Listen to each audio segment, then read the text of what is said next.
Você sabia que o ego tem medo? E você já pesquisou para conhecer quais são os 3 grandes medos do ego? Você também sabia que todo comportamento dito negativo de um líder é por causa de um desses medos? Às vezes a combinação de 2 e até mesmo 3 ao mesmo tempo? Você sabe quais são os impactos na carreira de uma pessoa por não tratar os medos do ego? E o impacto em um líder que tem uma equipe, na performance dessa equipe, e até mesmo na performance de uma organização, quando vários líderes possuem os medos do ego? Vem comigo na reflexão de hoje, que nós vamos falar sobre tudo isso.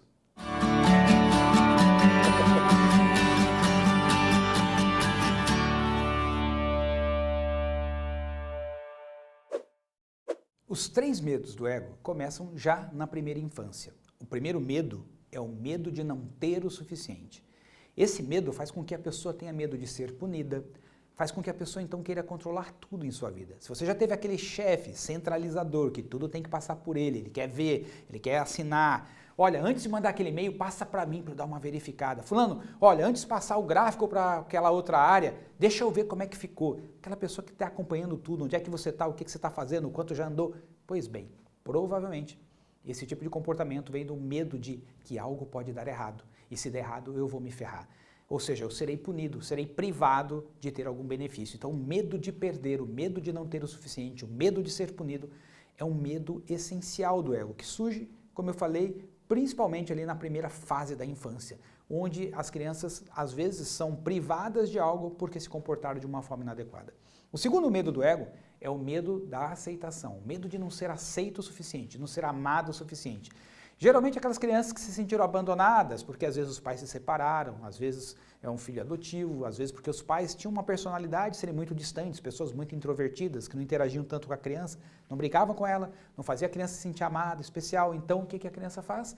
Ela vai crescendo, se sentindo deslocada, não aceita por aquele grupo. Então ela passa a ser aquele chefe legal. Você já teve um chefe legal? Aquele chefe que é bom com todo mundo, super paternalista, escuta todo mundo, quer ajudar todo mundo, mas também não se posiciona, não define, tem dificuldade de dar resposta. Fala, chefão, você já conversou com fulano? Ah, ainda não, estou vendo com ele, estou vendo. Pode deixar que eu vou ver. Ou seja, aquela pessoa que, por quê? Porque sabe que se ela tiver que ter aquela conversa, vai gerar atrito, vai gerar conflito. E como ela quer ficar bem com todo mundo, porque ela quer manter um bom relacionamento, acaba não tendo determinadas reuniões, não se posicionando, não tendo conversas, não dando respostas.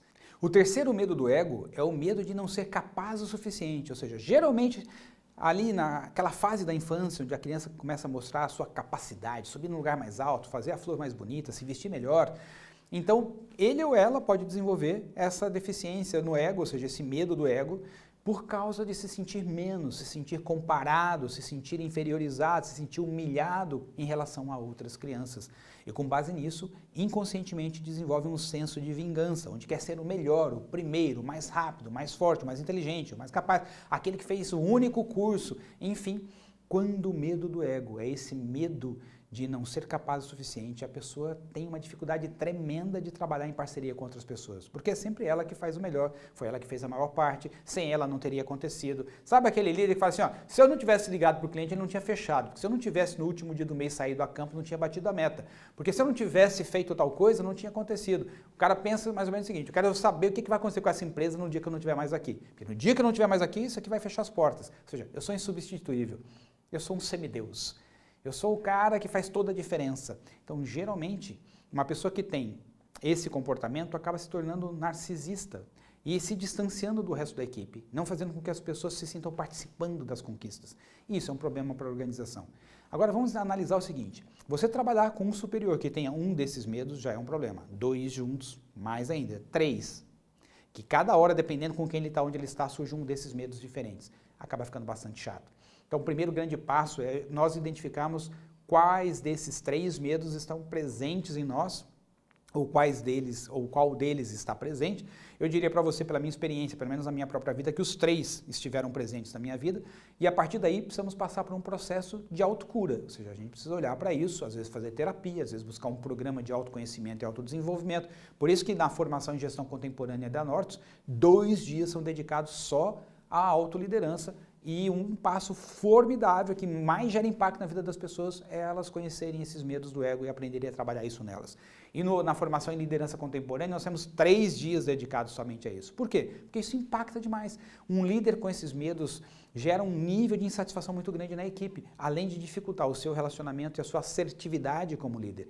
Resolver os medos do ego é fundamental para que uma pessoa possa crescer na sua carreira. Outra coisa que é importante a gente perceber é que alguém que manifesta o medo do ego, de não ter o suficiente, de querer centralizar tudo, passa sempre a imagem daquele cara desconfiado, que não confia em ninguém, sabe? Que parece que só ele faz bem feito. Ele é a única pessoa que garante que vai dar tudo certo. Então, um líder que tem o medo do ego, da aceitação, né, de não ser amado o suficiente, sempre passa aquela imagem do bonzinho, mas ao mesmo tempo do medroso, porque não se posiciona, não tem seu ponto de vista, não define, não decide. E o líder que tem o medo do ego, de não ser capaz o suficiente, que quer se sentir significante, potente, importante, diferenciado, acaba não conseguindo trabalhar bem em equipe. Né? Não constrói um vínculo com as outras pessoas, delas se sentirem que elas estão fazendo juntos. Quem perde com tudo isso? A própria pessoa, que passa uma imagem de imaturidade, de despreparo, de infantilidade, e ao mesmo tempo a organização. Uma empresa que possui um conjunto de pessoas na liderança com um alto nível de maturidade, em outras palavras, são pessoas que já resolveram em grande medida os medos do seu ego. Um grande abraço e até quarta-feira que vem. Tchau, tchau.